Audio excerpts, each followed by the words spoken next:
right after the Chargers sloppy loss to the Niners 30-23, man. And this is what I expected for a fourth preseason game. Not a fun one to watch by any means in a lot of different ways, but ugly. Yeah. Lost to the 49ers, dude. What's going on here? but honestly, look, again, it was the 4s, it was the 3s and the 4s. It was, it was a lot of backups. So, I mean, I guess that's what we can expect at this point. But, some good, a lot of bad. Hey, whatever it is, what it is, man. So, it's a lot of guys just trying to make a play to find a way to get a nice NFL check for the rest of the year, dude. So it's ugly. Well, and ugly. It's not only just that. It's like, okay, well, who is going to end up on what teams? And really, I will say this. It was clear that they kept all the 3s and 4s out, so they at least gave these guys an opportunity to potentially make maybe not the Chargers, but another squad in the NFL as well, too. So it's going to be pretty 100%. Interesting to talk about. So, plenty to talk about. And guys, as you know, Kyle's not here. He was live, and the missus was not too happy with him. So he said, "Hey, I got to pull a ripcord." He was going to hop on, and he's like, "Nah, I got to, I don't want the missus unhappy right now." So I think the wife was doing the Apollo situation where it was the old school thing where they like try to pull you out from the neck. Did the hook, hook, straight the hook. The hook. So I was like, okay, he's done. All right, so that's fine. But we'll plenty to talk about here, guys. So as always, let's get into it. Both bros, let's go. This is Pimp here, man. You watching the Boat Bros podcast. Stay tuned. Charter blue dreams, stadium lights gleam. Boat bros on the beat, lead stream. Chargers rocking speeds, Sonic supreme. From the podcast to the field, we're a team. Charged up, boat bros on the night. LA Thunder in electric delight. Bullets in the battle, sparking bright. Charged up, ride the lightning, feel the fright.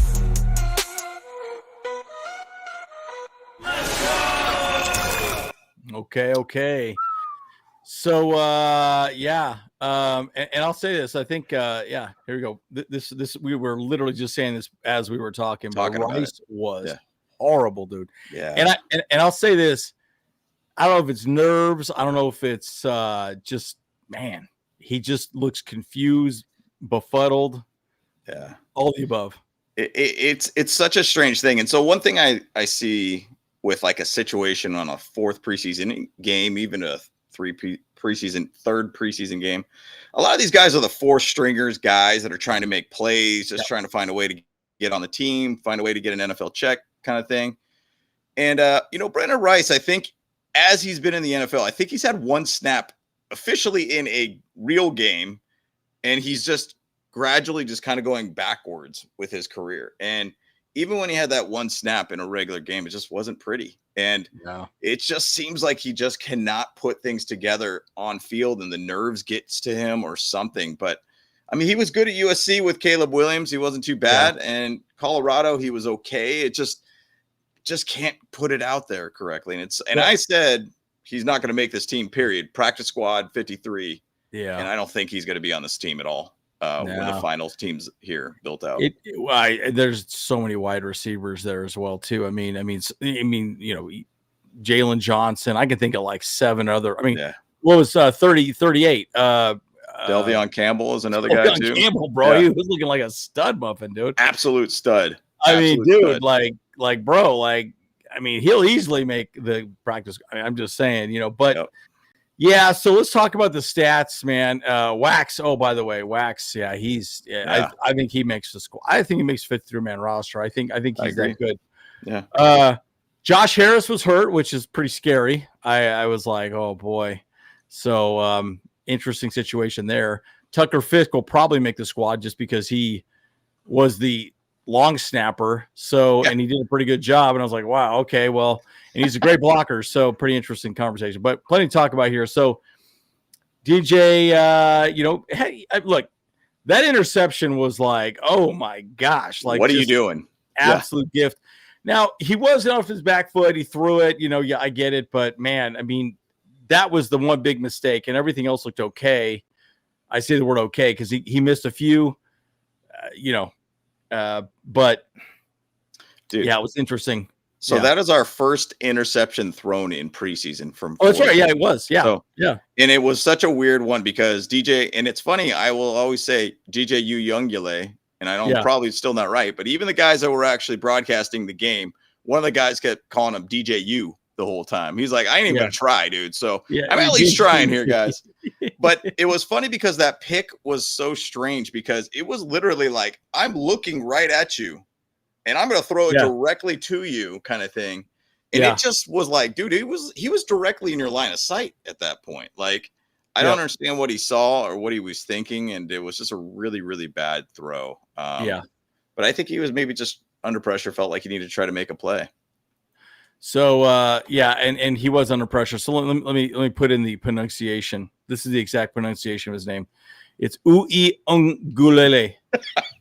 Yeah, I ain't gonna remember that, dude. Uiagalelei. Yeah, so it's like, okay, here we go. That's what that sounds like to me, dude. Like, what is going on here, dude? Like, what is that? Yeah. Well, so some of the questions I had too is like, okay, who's our running back? Raheem was out there a lot, and I think they kind of like Raheem. I think they like the fact that he's a pretty physical back, and Vidal probably will be a practice squad guy. And the reason why I think that is he's not as good in pass protection. Raheem is good at that. And you'll probably get just about as much production with Raheem as you would Vidal, and he's bigger. So could see some trades too. So it could be interesting. So we'll talk a little more about that as well too. But let's talk about the team stats real quick. Look, the Chargers actually had more total yards, which I was shocked on. Of course, that pick six was an easy touchdown right there.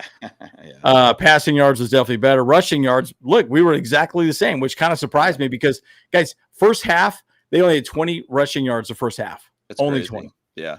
I actually took a screenshot of that too. So in our slides, I'll kind of show that off too. We had more first downs. Yeah. Third down efficiency was the exact same. Fourth down efficiency. Look, we should have won this damn game. That's the, exactly. It's like crazy, dude. But fumbles lost right there, and then that interception that was huge, right? So they had two additional turnovers, and that's the whole point, right? But look at those penalties and how ugly. As like case in point. Yeah, that's crazy. That stat right there says everything. These are guys trying to make plays. They're just trying to find a way to get on a team somewhere or another, stick somewhere. And Chargers with 11 penalties, 74 yards. Niners, 12 penalties, 67 yards. That is extremely ugly, but to those fumbles lost too for the Chargers, 3 fumbles lost, 1 pick, 4 total turnovers. They gave up 2. So basically it was, +2 on our side. It was just ugly. Like guys had a lot of nerves and they just made a lot of mistakes and a lot of 4th stringers, potentially even like 5th stringers, if that's even a thing out there too. It's just a lot of guys that are just kind of nervous, I think. And there was just a lot of bad plays and just guys just trying to find a way to get on the squad. So do you want to break the bad news to LOD about his boy Grimm? Well, he didn't get that touchdown. Okay, I'll give him that. Clap, golf clap on that one. But at the same side, you made mistakes quite a bit in this one. Last week, you made a great play on a kick return. Found a way to get a touchdown. First time you touched the ball in the NFL, I believe, made something out of it. Jim Harbaugh talked pretty heavily about it, said, hey, man, we got eyes on him, obviously. He's making plays. That's what you want to see. But then you got 2 botched punt returns. Yep. Yeah. That absolutely. stuff is null and voided almost, in my opinion, at that point. So they got 2 touchdowns off of those things, right? Yeah. So it's, it was rough. Some good, some bad, but look, hey, it sucks. We'll see how that plays out for him over the next few days. But and DJ looked good. He looked great at times, looked bad at times, right? So I guess that's kind of what you expect. And again, you're evaluating backup players now. So let's just talk about the QBs for a second here. So I'm assuming they keep Trey Lance as our number 2. Okay, I think they release both these guys unless they can trade maybe Taylor or Heineke away. And then if Taylor Heineke clears waivers, he'll probably just be the practice squad guy, and then DJ will just be released. So that's my take on it. I don't know. What do you think there, James? on the QB situation? So the QB situation is an interesting one. So like we're talking about the whole DJU and kind of what he was doing initially. And I kept thinking, wow, okay, he's looking pretty good. Like go back to one of his first drives where you're like, okay, here we go. And I actually took a screenshot of it. So he came out of there, had a first and 10 type run where it was, I think, to Raheem Sanders for 1 yard. And then next thing you know, he just lit it up. Jalen Johnson, 8 yards. First and 10. Next pass was to Delvion Campbell for 11. First down. Pass short middle, Jalen Johnson, 12 yards. And then timeout. And then deep pass to Delvion Campbell for 19. And then he just like had this great rhythm. And I was like, whoa, this guy's making throws. But like, I think that's the thing of a perfect showing of when a guy has like set plays. Hey, look, we're giving you these set like 20 plays and you're going to run on that. And at that point we'll adjust kind of thing. And then from that point, it just kind of became like, oh my gosh, we don't know what we're doing right now. So I kept thinking, man, maybe he's going to take Taylor Heinicke's job when I first saw that like drive. And then it just kind of flustered from that point and just went weird.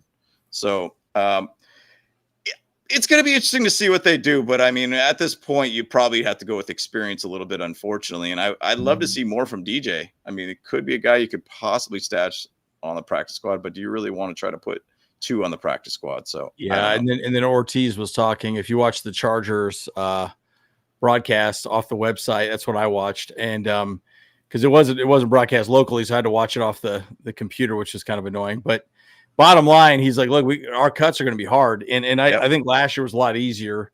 This year is going to be really hard. I mean, we talked about Rice already. And I mean, Luke Grimm has looked great at times too, but you know, he's probably going to get cut, I would imagine, just because the wide receiver room is so stacked.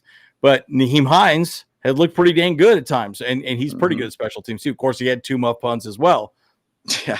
We haven't looked good in special teams. I mean, I'll just leave it at that. Now, I will say this about special teams. They've had a lot of people back there that's not natural for them. Nyheim Hines was a very good special teams player with the Bills, but he's been out of the league for a while.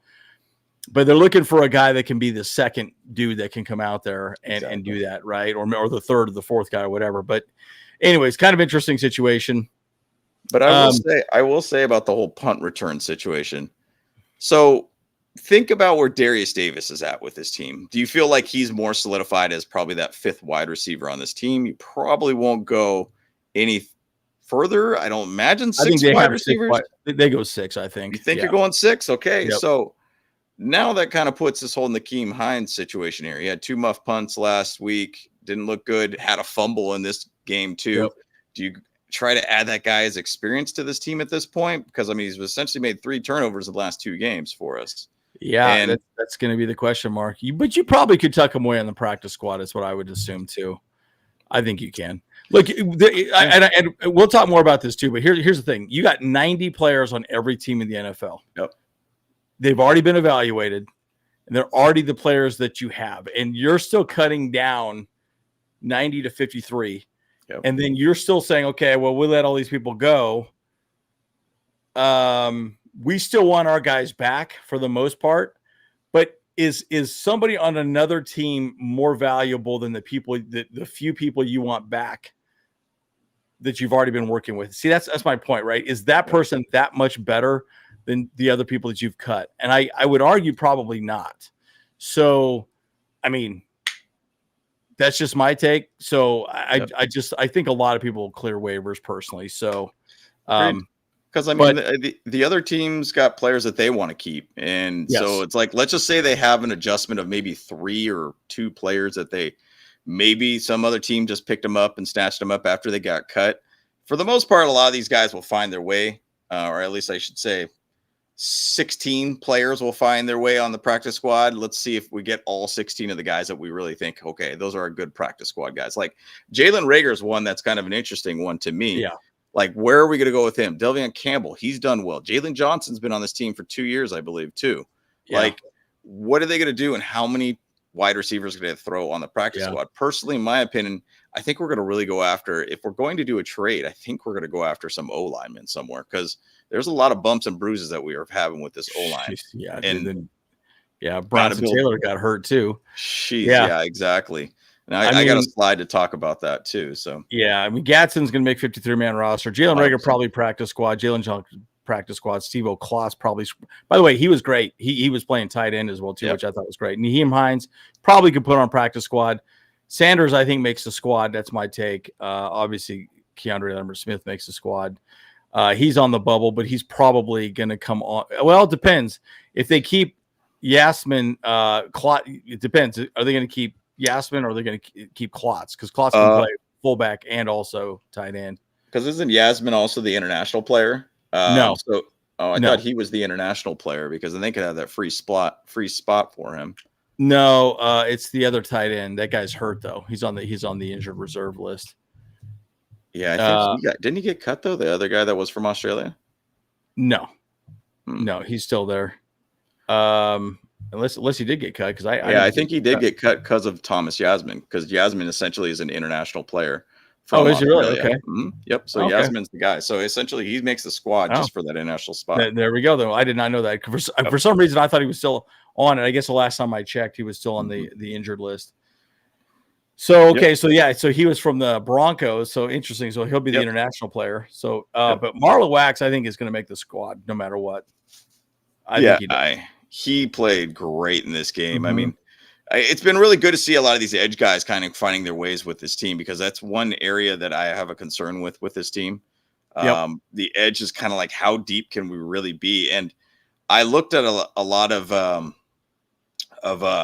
Kyle Kennard in this game, and there was a lot of times I could see his faults of understanding the run defensive side of things. Dude. He struggled. Just kind of seems like he can't decipher about who and where the play is going, and he just seems like he can't set the edge very well. There's a lot of like confusion there for some reason. And remember when he did get drafted, I remember one thing they said to him was like, hey, you better get, used to special teams, essentially. Like that's going to be your focus essentially this year. Yeah. Which when you hear that, you think, okay, dude, but he's like sitting as our defensive end 4, essentially. Yeah. We kind of need to find somebody else behind that. And Marlo Wax going to be that guy? I don't know. I mean, who is going to be that defensive end 4 for us at this point? So, it's a little scary to be honest. Looking at that, so that's an area of concern that I do have, and I kind of honestly there's some edge guys out there that you could go for that are pretty good. Trey Hendrickson, Micah Parsons, like I mean, those are big hitters, but if you do put that out there, I feel very good about our edge group almost immediately. Like, Zadarius Smith is still available too. Jadeveon Clowney's available. Yeah. So I wouldn't be surprised if something like that happened because man, he did not look good. I watched him a lot. Every time he was out there, I was like, bro, this guy sucks. Like, I don't know if he's just confused or what, but the backup offensive line pushed him 10 yards away. Yeah. I was like, whoa, dude. Like, you can't get pushed like that. I mean, that's bad, bro. Like, I mean, say what you want to say about Rump Shaker, but he didn't get pushed like that. I mean, that was shocking to me. But anyways, but I think Marlo Wax definitely has a good shot. Like, Miles Purchase looks pretty good too. So we'll see. Sir Taylor's probably on the bubble, but I don't know, man. The defense looks good though, man. I'll say this. If a lot of these people aren't going to make the squad, which is probably accurate, you're going to see a lot of these people get picked up on other teams as well, too, is what I think. So I think they've done well enough. And Grandizer, F them picks, dude. I mean, I'm all game for it. It worked for the Rams, right? Like, go out there and get those impact players. I mean, you got to take bold moves to take giant leaps, and I agree with it. Now, I get it. So, like, think about Tom Telesco. He, like, favored his picks. And in the same side, I could say Joe Ortiz does that, too. But I'm interested for him to do a bold move at some point. And I would like to see that, like, bold move. Now, I have seen some trade, thoughts out there, or at least sources are saying about some of the picks for, like, say, Micah Parsons, like 2 first-round picks, second-round picks, and, like, crazy amount of picks given for him, and they still declined it, essentially, too. So, I mean, would you want to give up 2 first-round picks, so 26 and 27, and then a second-round pick plus another late kind of pick? I don't know, but I mean, if you do that, you're going to get a generational talent kind of guy. on this team, and it's Yeah, a very he's good that future good. pick for us too. So is it worth it? And then what if they're just back end first round picks anyways? Like, you're still taking potential tier 2 talent at whatever position you end up going with it at that I point. kind of like a Zadarius Smith, though. You can get a guy like that. You know, I mean, he's not going to be an every down edge rusher Nope. anyways. It's going to be Mack and Thule anyhow for the most part. But, Yep. you know, Zadarius, you know, wouldn't be a bad person. Maybe Jadeveon Clowney, you know, who knows?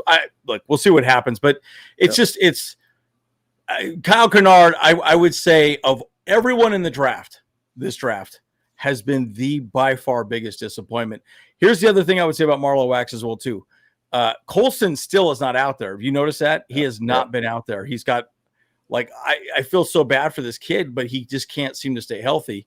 So, you know, you need a guy like Marlowe Wax. And Marlowe Wax is a little bit undersized, but, man, he made all the plays. Like, he did everything he was supposed to do. So, will cornerback be a free agent? Yeah, interesting. So, anyways, I'm just saying, you know, this 53-man roster will be really interesting. I would like to go live as soon as it's released, so we'll see. You know, if we can make that happen, we probably will, guys, because I think that's pretty interesting news. We can review it together, and then maybe we'll do another one with the practice squad once we get the practice squad figured out as well too, if we can possibly do it the same day. Yeah, absolutely. I think there's going to be some really big moves here, and I anticipate a trade. There's got to be a trade coming up for this team. It's just got to happen to it. So, I mean, you got to even think about the edge guys. I mean, Caleb Murphy, be another guy too that could go out there and make things happen. He's looked good. Tremont Morris-Brash is another guy, but are they ready to take that leap? Is the one thing too. Now, I mean, Harbaugh's kind of had Tremont Morris-Brash now for the second year, and they did sign him to a little bit more of a longer contract too. So we'll see where it goes with these guys. I pulled up the SI's predictions. You want me to show that real quick?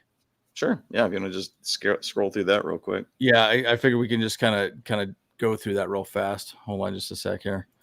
Because I think the 53-man prediction is good. And then, or we could do it afterwards, I guess. Let's just do it now. We'll do it now because we've been talking about it.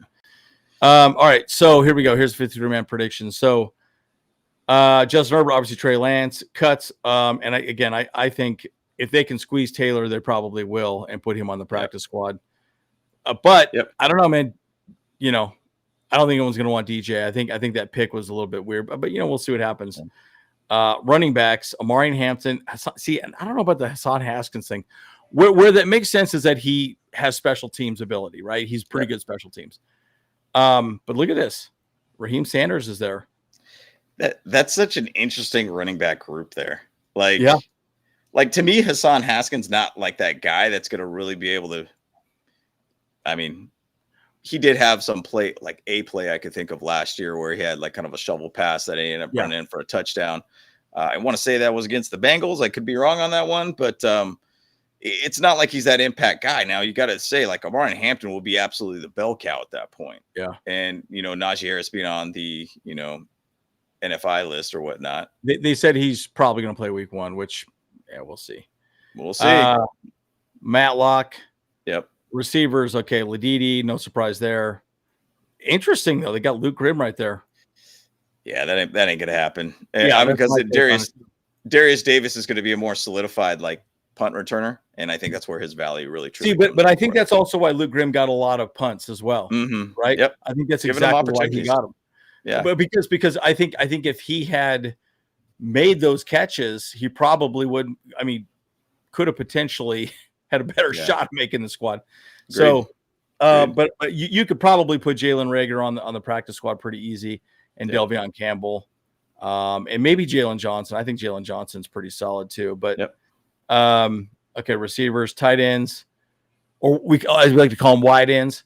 Disley, that makes perfect sense. You know, this again. So I had this completely messed up. I did not know that he was the international player, but. I don't think they let any of these guys go. They might try and put Steve-O on the practice squad. This guy's he's a freebie. Yeah. But Tuck, I think we go with 4 tight ends. I really do. I can see 4, because Fisk's value isn't blocking. And even in the playoff game, I believe he had some pretty good catches, or a good catch within that game too. So he brings value still in that side of things. If you really look at the way the tight end group is, like Will Dissly obviously had a career year last year, really known as a blocker up to that point, but he could catch the ball and he could block pretty well. If you look at basically Tyler Conklin is kind of an all-around good player, and Rondé Gatson, I mean, even in this game, he caught a lot of good balls. I think he's getting better at blocking, but I think Fisk brings in a lot more value just in the blocking side of things for us. But boy, what you think here? You got Joe Alt. Yeah, for the offensive line. I think you only go 8 and you put Sharp on the practice squad. It's my take. And this guy sucked. He did not play well. I mean, he was horrible. Yeah. Well, and they were rotating him left and right like the whole game. And then it was interesting they had Ryan Nelson playing as guard too. So it's almost like they're trying to put a lot more tackles all through up and down the line every which way. And they were just pushing him back and forth the entire game, putting him on left and right. It was kind of wild to look at. This looks accurate to me for sure. Yeah, defensive line. Yeah, Tier Tart, Tito, Deshaun Hand, Jamari Caldwell, Justin Boygby, Naquan Jones. Yeah, that seems about right. And T-Rod Edwards will probably find his way on the practice squad. I think Nesta finds his way on the practice squad. I mean, Christopher Hinton's been with the team for a while. Michigan guy. We'll see. Yeah, this looks good. But man, Kyle Kennard, dude. I mean, you almost have to put Kyle Kennard out there because he was a high draft. What was he? Fourth. Yeah, fourth. Yeah. Round. And it's tough. That's the one pitch that I'm just like, whoa, just didn't make sense, Well, I mean, you're not always going to find a Max Crosby in the 4th round, Correct. Like it's a tough thing to basically find those dominant pass rushers. You might get lucky every now and then, but Khalil Mack, Tooley, Bud Dupree, those are pretty much shoe-ins at this point. And Caleb Murphy is the one that we're like, hey, pretty high on. Kyle Kennard.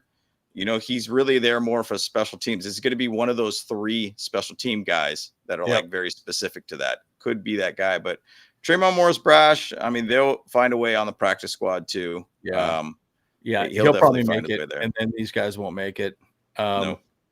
Linebackers, Henley, Perriman. Yeah, makes sense. Delshon's a special teams ace, right? Yes. So he takes one of the 3. But here's my question though. You might just keep Marlowe him. Wax. Yep. And then maybe because Delshon's been hurt a lot too. So Marlowe Wax is just that guy. I mean, I don't know. Yep. So he looks great. Yeah. Safeties, Derwin, it makes sense. Kendall. Yeah. RJ Mickens. That's the interesting one there. I think you go 5 safeties here. Yeah. You easily could, man. And Kendall Williamson almost had a pick in this game too. Yep. He looked pretty aggressive on that one play, and it was 2 players that just basically collided because they both wanted to make plays. Yep. Yeah, but Dante Jackson, Tarheeb, Cam Hart. Yep, this makes sense too. Nico Reed, though, and you're going to put Eric Rogers on the squad. So, then you're getting rid of Dean Leonard. You're getting rid of Jasir Taylor, Triquez Bridges, Miles Purchase. Those are guys that, and once again, these are dudes that Jim Harbaugh did inherit, though, too, with Dean Leonard and Jasir Taylor. I mean, there's a lot of talk about Jasir having a really good year last year, even with a broken leg, essentially, too. Yeah, this is going to be an interesting one. Yeah. Yeah, that's going to be a very interesting situation there. So, for the cornerback room. But specialist, obviously, it's our standard guys, Dicker, JK, and Josh Harris. Hopefully, Josh Harris is going to be fine. So, yeah, and I think that's going to be an interesting one, too. Yeah, actually, hold on. Did it talk about where's Alohi? Okay, where's Alohi? Yeah. So I don't know, man. I don't know that you could put RJ Mickens on the practice squad, though. I just don't know that you can. Yep. He's looked good enough. And Jakrezi, you probably could. Miles Purchase, you probably could. Yep. These guys are gone. Yep. So yeah, it's gonna be God. Woo, they got some tough decisions, guys. I mean, they really got some tough decisions. So it's gonna be interesting. I'm glad I'm not a part of that decision-making situation. So it's very, very tough for the coaches to basically do this. Now, I remember. Let me ask you a question. Could you just make up an injury for Nico Reed and Eric Rogers? Oh, they're injured, Eric Rogers, I didn't see him out there today. Was he even out there?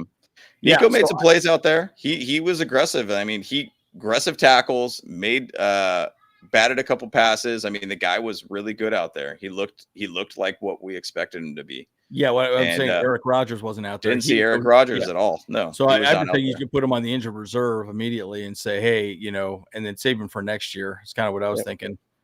Yeah, PUP Mickens. Yeah, just pop them. Yeah, I don't know. Like I'm just really curious how that's going to play out. Just fake an injury, dude. I don't know. I don't even know if you can legitly do that. Like, I don't know if like the NFL like be like, all right, show me your receipts. Like, show me if these actually really hurt or whatnot. But I don't know. Mickens to me it is a future player for us. But I wouldn't mind seeing him make this squad on this team because I think the safety group got really, really strong with RJ Mickens. I agree. He's good. So, yeah, let's talk a little bit more about the game. I know you got a few slides here as well. Yeah, a couple slides. So, you know, I mean, starting the quarterbacks wise, I mean, Trey Lance, 2 drives, nothing really memorable from it, in my opinion. Taylor Heineke, 2, maybe 3 drives, nothing really memorable from it. Just kind of didn't seem like there was really like a lot of momentum, in my opinion. I didn't feel like there was anything to say like, wow, okay, that really jumped off the page kind of thing for me. And then DJ came in and like his first drive, like I said, I mean, he was just on point with everything. I just felt like he had a good flow. His first 15 plays or whatever it is, I felt like he was getting things rolling. I mean, he was at a point where I think he was 7 for 7 or whatnot. Yeah, he was killing. He was looking really, really good. And then it just kind of floundered from that point. And I think they were just trying to figure it out. But it's good to see a good amount of plays for him being on the field in a real game time situation. Even to say when he's in camp, he has a pretty limited amount of snaps. Sometimes it's like when we were watching him, you might only see maybe 3 snaps and then like, all right, back to the ones kind of thing, like on to the next kind of thing. So it was good to be able to see probably about 3/4 of the game pretty much through him and see kind of how he looks out there. So I'd say maybe about 3/4 of the game, but anyways, good to see him out there. I mean, he made a play late with Luke Grimm getting that touchdown. But, I mean, there was the ugly 2 of that pick 6. I mean, that shifted the entire game at that point. You can't make those type of plays. And that you've got to be able to see the field better, too. So, yeah, put all these guys on the IR. That'd be great. And you just have them there. Just remember, you can only bring 8 people off the IR during the season. So, anyway, it's gonna be interesting. But DJ's good. I think he has the arm talent. I think he sees things. Practice squad would be great. Give him a little bit more time. Again, I think Trey is only going to be a guy who's going to be on our squad for 1 year, anyways, and he's going to end up somewhere unless we sign him again. I kind of doubt we will, but we'll see what happens. But look, I think DJ has the talent. He just needs to put it together, right? And I think now actually being with a good coaching staff, I think his abilities will just continue rising. So that'll be an interesting one to see how that plays out. Taylor just looked, I don't know, man. Every snap out there, he just did not look good. He looked a little bit befuddled to me. Yeah. So I just we'll see how it goes. Yeah. By the way, the Chiefs looked great when they played their starters. They looked on point. I was like, bro, yeesh. Yikes. Yeah. I mean, they look completely on point. The thing is, though, Patrick Mahomes, I think, has played 2 out of the 3 preseason games, too. They let him go out there a couple times. I mean, get the wiggles out and sharpen up that knife a little bit. I mean, we've only seen, 1 drive with Justin Herbert, essentially. And that's, I think it ended up being as like a field goal or whatnot for that one. But, yeah, I mean, they look pretty sharp, dude. So, I mean, we got to really be on point for Brazil, man. So, it's going to be a tough one, man. So, we'll see. We'll see how it goes. Yeah. We'll try and go live when the list comes out. So, and then we might even go live if the, for the practice squad as well, too. Yep. So, if we have time. So we'll keep you guys posted. We'll keep you guys posted for sure. So, and then the 53-man squad, I think, would probably be finalized by Monday. I mean, there might even be tomorrow some stuff that kind of leaking out about it too. So we'll keep you guys posted for sure. But keep an eye out for the notifications too. So, just to move on, one guy that I talked a little bit about in our pregame show was Branson Taylor. And you got to love a lineman that's got that little neck thing in the back too, so they don't get whiplashed. I mean, they just look just mean, but dude, the guy is a big dude. Yeah, he's And huge. to be honest, I thought he played pretty good. He did have one penalty. I think he gave up a quarterback hit too, but he looked good. And they played him on the right tackle and left tackle. And it really seemed like when he played left tackle, it kind of stabilized the line a little bit more too. Sucks that he did go down with an injury. I hope he's going to be fine because I think he could be a good key piece down the road. I'm not saying this year, but he will potentially be a guy that could really develop into a good tackle for this team. So yeah, he came back out though, by the way. So good. Yeah. So he was back out there.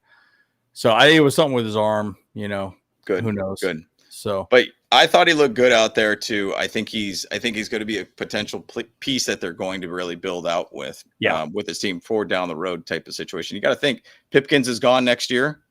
They're thinking maybe we got to figure out what a right tackle we could be for us, or a left tackle, or maybe we're going to push him to guard, or we're going to put him as a swing. Jamari Sawyer, same thing. This is his last year of his contract with us too. So they got to think ahead type thing. So I don't know. I'm a fan of Branson. I think he could be a very good key piece, and I think he fits the Harbaugh mold. And I felt like he did have that ability with like a high motor, and he could just push people and push bodies too. So there's a couple really good plays that he did in this game that I appreciated seeing from him. Yeah, and this is good. Beef Tail Boy said you can put people like Tucker Fisk, Miller Hines, Morris Brash, Purses. Well, yeah, I agree. Yep, easily. Yeah, and I think that's probably what it's going to look like. So we'll see how it goes. I think it's going to be interesting. Look, bottom line, it's going to be tough. I mean, and then Joe Ortiz also talked about this too. He said, look, we now have to make some really hard decisions. I think last year it wasn't as difficult to figure out who the 53-man roster was. I think they kind of knew. But this year, it's like, man, they got a lot of players. And these undrafted free agents looking like Marlo Wax is a good example, right? He's looking great. Grimm has looked good, but I would just say, great, he's not going to play special teams anymore. What I mean? Yeah. That's just not his jam, right? So, but they kind of like him for that. So, if they have to evaluate the fact is if he's really going to be a special teams guy, then that'll be interesting. But there's a lot to be said about that too. So, like, I just think that 53-man roster is going to be really exciting and interesting. So, and we're going to see some probably cuts that nobody expected. So we should go live if we can for that. Yep, absolutely, man. So looking forward to seeing the 53-man squad for sure, seeing what it's about. But this is one of the guys that could be on the bubble here, Nico Reed. I think he's a guy that's just got the ability and a knack to be around the ball. He's a smaller guy, but he's a guy that's out there making tackles. Like, he had a really, really solid tackle, really put his head down, and took out a player pretty quickly too. He's been able to bat passes down, obviously picks. He's been kind of one of those star players for the camp and in this preseason game, or preseason games, I should say. I'm interested to see where Nico Reed finds on this team, because I think we have a little bit of an underrated cornerback room, in my opinion. I agree. I think we got some really good things going on with the cornerback room, and I think some people are kind of sleeping on this team. The one thing that I've noticed a lot about our preseason games is that they attack the ball, and they get a lot of opportunities for interceptions. I do think this year we're going to see a big increase in cornerbacks getting picks in this team. Like, Dante Jackson's a perfect example, a guy that can jump the ball, jump the route, get picks. We saw that with Eric Reed. We saw that with Nico Reed, or Eric Rogers, Nico Reed.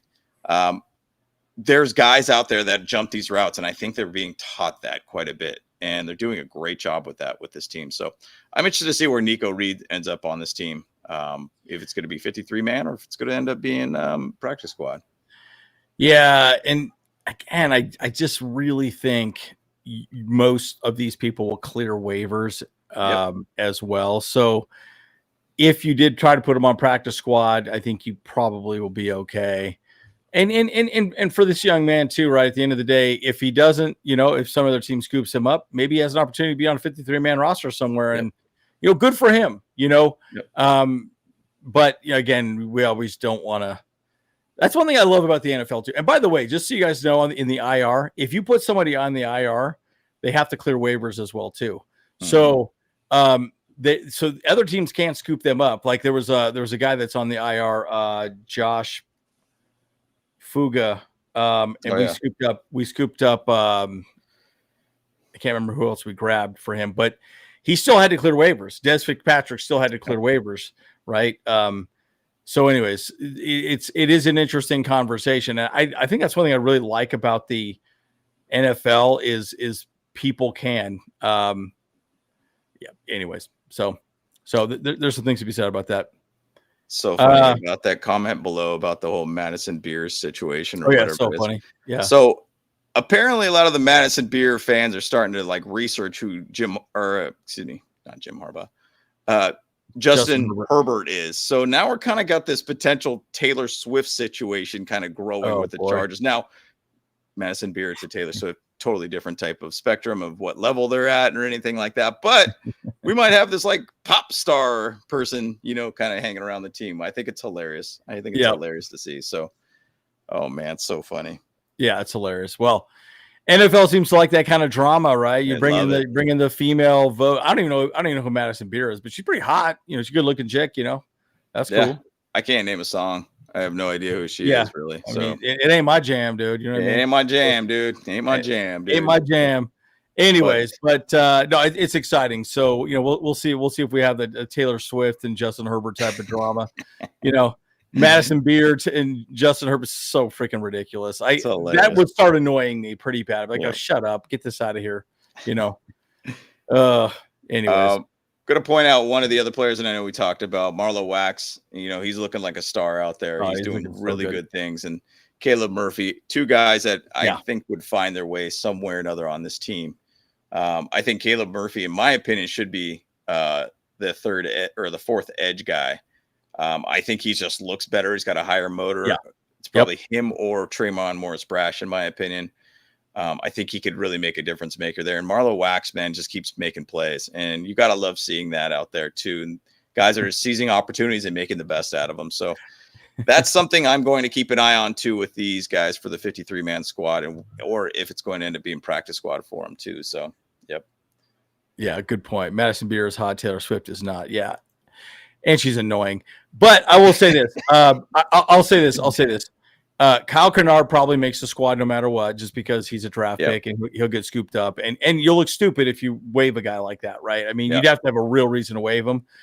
But I think these two guys could be there. The guy that could get moved on is our special teams ace, the linebacker. What's his name? Oh my gosh, why I can never seem to remember this dude's name. Linebacker. Yeah, the guy that's our special teams dude. Linebacker. Not Mwaga. Oh my gosh. Boy. Linebacker.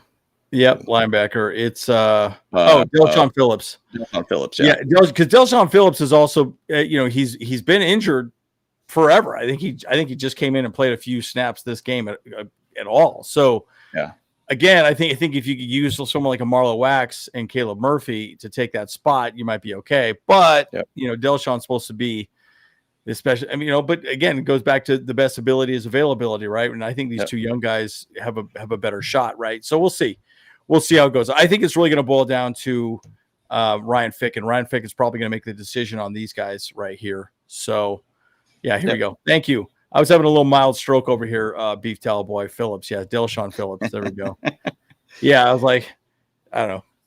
But again, that's why special teams is so important. Is he going to be good enough to be that guy?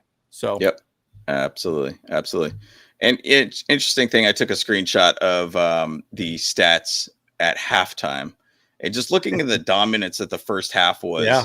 I mean, it would look terrible. Big dominance. Scoreboard wise, obviously, is pretty dang close. Still, it's only one score away type thing. But 68 total yards to 220, and then we end up basically getting smoked. And I could give you the next screen here real quick.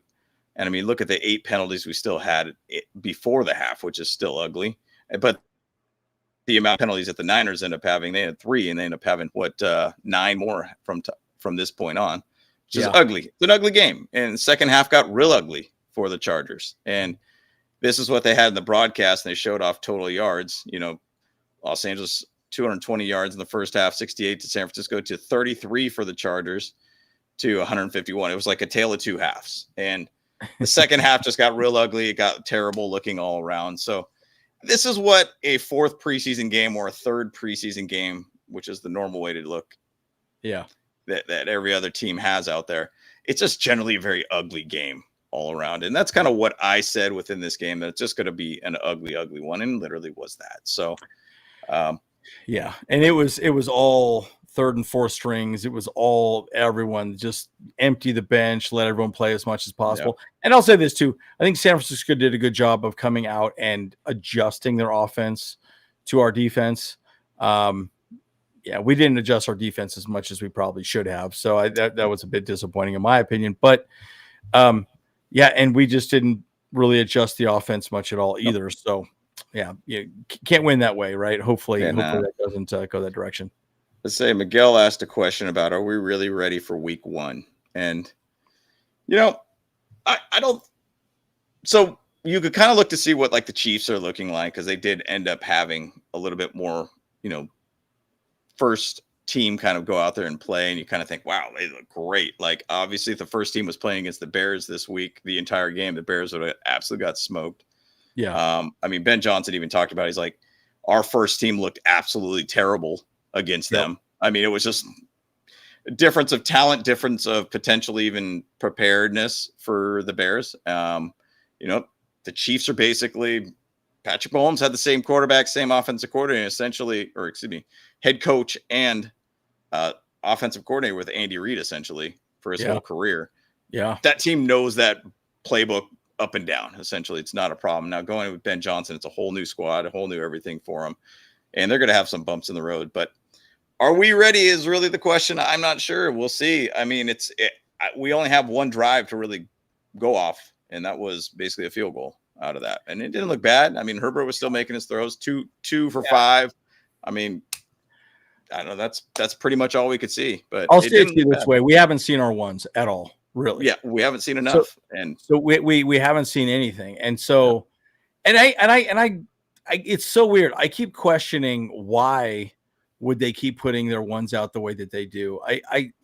I'm not a fan of it, dude. Like, I'm not a fan of playing your ones because they get hurt. And I still even say, even your first real game, you're not 100% ready. Your body's just not ready for all those hits that you start taking. And at the end of the season, your body is a little more conditioned to it. And I just don't think that it just doesn't make sense. I was shocked at how long he stayed out there. I was like, what the hell, dude? Yeah. He's out there for didn't he play into the second quarter? I think he had like 13 for 17 or something like that. Yeah. Or something. It was like, whoa, you're really out there, dude. Like, what are you doing? I was shocked. I mean, Kelsey was out there. I was like, oh, okay. And I didn't get that at all. It made no sense to me. So I don't know. But again, seeing Rashawn Slater hurt and all these other things, maybe land my plane. I think there was so much rotation on the offensive line as well, too. I really don't. It was almost like, hey, man, I don't know where we want to put you. Let's just get as many snaps, and you at guard, you at tackle. And it was just like they were just moving these dudes up and down the line the entire time. And I kind of was like, what the hell are you trying to do? Kill DJ, out there as the quarterback? And I mean, I don't know.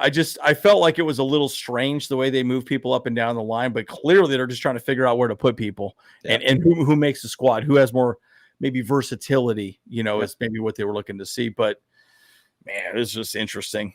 It was interesting. Yep.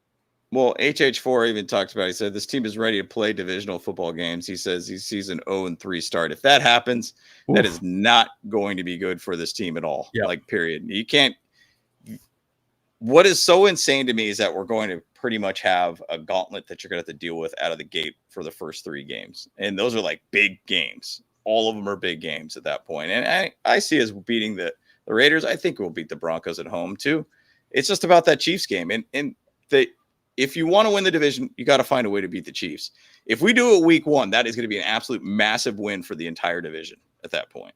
It's going to start changing things just a little bit. And hopefully you don't have these stupid luck situation that they had all last freaking year where something just always goes in their favor and whatnot. Like, let's just, man. I'm annoyed that that's considered our home game. Yeah. For the Chiefs. And like, that bothers me a lot. Like it immediately disadvantages us completely as well. And so I'm a little annoyed by that. This is a good question by Grandizer. I would say last game in the books, which Chargers vet saved his job. And I would say it's going to be Tony Jefferson. I think Tony Jefferson's going to make the squad. So that's my pick. I mean, that's the guy that came to my mind too. I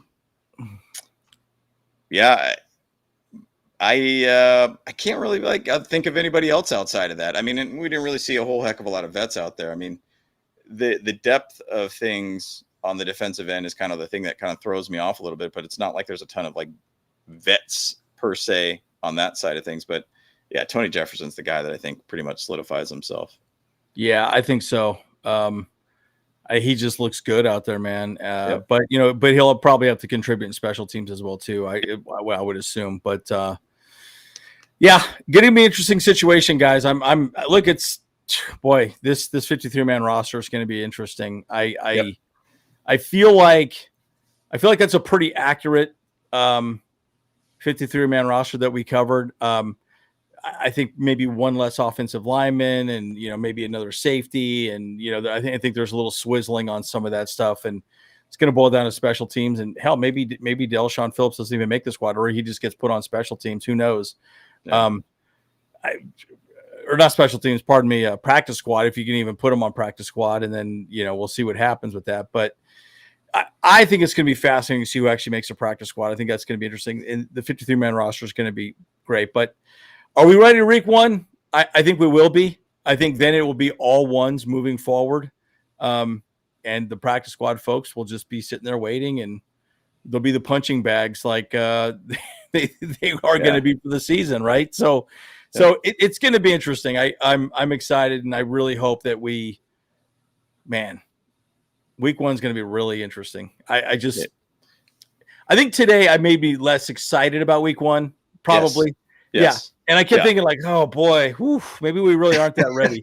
But then I thought like the first couple games we looked great. Now I'm kind of thinking, yeesh, man. But again, we haven't even seen our ones, right? We haven't seen Najee Harris. We haven't really seen Amari Hampton run much, So yeah. Well, and I don't even think we've seen Becton really being integrated in a game 100% for us too. Yeah. Like that's another side of things. Like, people kind of bag, and I bag even on like Trey Pipkins and everything too. But the thing about it is like you put like a Tucker Fisk next to him. You put basically a tight end there. You put over, Matt Locke to work on the right side of the line too as an extra blocker. The thing about it is like you just need to get somebody else there to help out with that situation. Now, I'm not saying like you can't put like Trey Pipkins on an island or anything like that. I think the Mekhi Becton situation might actually help out Pipkins a little bit more versus having him as a guard and versus a right tackle. He could be the factor that maybe makes Pipkins look better, but I think Harbaugh understands what to do. I think he understands what to do. And going into week one, it's still very early to talk about that, but we're always in it with the Chiefs. It's just, there's these little things that we just cannot do, or if we're really going against the refs, they got to find a way to play a very clean, perfect game to beat the Chiefs. And, sometimes takes risk. And week one is always such a crapshoot. So it's a good time to try to attack them and possibly get them when they're maybe not fully ready. And maybe we're actually more ready than we anticipated. So who knows? We'll see. Competitors welcome. Let's make it happen. And we haven't seen our real defense out there at all. We haven't, I guess that's what I think too. We have not. And again, I would do the exact same thing Harbaugh's doing too. It's a long season. It's a physical season. I would rather have, our as many of our starters available week one as possible. And I don't like the idea of having those guys out there. It's in a meaningless game. Yep. Do you remember when Tom Brady got injured? I think was it week one? Yeah. Or was it like he got injured in like a preseason game or something too? Yeah, it was pretty early on in the season for sure. Yeah. And that was Matt Castle, I think, that came in for him at that point. Yeah. So anything could happen, guys. I mean, I'm looking forward to week one. Bottom line, the hype is going to be there. It's going to be huge. I'm going to be in LA when the game is going down. So I'm very excited about week 1. And, to Andrew's point, and I guess I'll just wrap up with my last thoughts here too. There was a question in the chat that was talking about, do you feel like we did a better job with the offseason this year versus Harbaugh's first year as an offseason? Yes.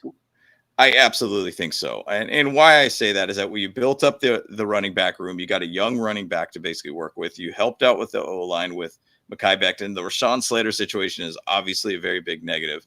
But if you get Najee Harris back too in that backfield, I think you're going to be able to find physicality with this team.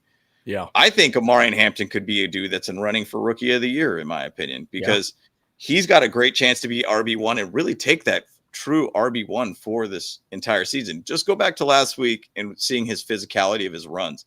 I mean, there was one run that he had, and he didn't have a ton of runs by any means, but he had like 4 guys miss tackles on the dude. Yeah. Like, the dude is a very physical back that I think could be an absolute nuisance in this league. So I'm excited to see that. Now, even going to the Trey Harris to KLS situation, drafting has been very, very good in these back end drafts. And I think we might have hit home runs again with 2 more wide receivers. Adding Keenan Allen was a very good vet situation. So just to add that, and then having Jesse Minter on the defense, I think is just going to make that defense be exactly what it was last year. No problem. Just getting weapons around Justin Herbert and making sure he's upright, I think will be a bigger and better team for us. So guys, everybody's 0-0 right now, and you're going into the season now ready to go. So anything's possible with this team. Bottom line, even when I'm talking on the Roundtable Sports team or podcast, look, I guarantee this season's going to be better because guess what? We got Jim Harbaugh. And that's really what matters, right? We got a great coach out there, and we're going to have to go against 3 pretty solid freaking coaches immediately to start the season. So let's go out there and make it happen, man. Competitors welcome. Let's get it going. Let's pull it down for these W's, man. Let's make it happen. Yeah, I feel confident about it as well, too. I really don't worry about what the next steps are there, because I just think bottom line, the Chargers are going to be good this year. I mean, again, it's you look at Justin Herbert's worst, like his best year. He had the worst offensive line, right? Yeah. We had Keenan Allen, he had Mike Williams. I think we have a better wide receiver room. I think our tight end room is better. Our offensive line is even better. Our running back room is even better. So I'm just saying, I just think that we're going to be a better overall team. We were very efficient last year with pretty much 1 wide receiver. And Ladd McConkey, and Quentin Johnson would have a game or 2 where he would show up. So, look, I just think that we're going to be better, more deep this year for sure. So, I just think there's a lot to be said about that. So, yeah, I'm excited. It's going to be good. And how many times do you hear depth with his team? If you hear about Matt Money Smith and all them, they talk about depth. I have not heard that word with this team in years. And that's a great thing to basically hear for once. Yeah. Depth. We got a lot of that. And then you got coaching behind that too, which is huge. So I'm excited about the season. I'm ready. I'm just ready for it, man. I can't wait. Week 1, here it comes, guys. Can't wait. It's going to be good, guys. Well, all right, guys. Well, we're the Bolt Bros. We'll see you guys in the next one. Again, we're going to try and go live on the 53-man roster once it gets released. That should be on Monday. So if we can do it, we will. If not, we'll just do a video. But I think we could probably work it out. So we'll see what happens. But no doubt. Okay. Can't wait, guys. All right, guys. All right, guys. We're the Bolt Bros. See you guys in the next one. Bolt Bros. Let's go. Hey, what's up? Cameron Dick here watching Bolt Bros podcast.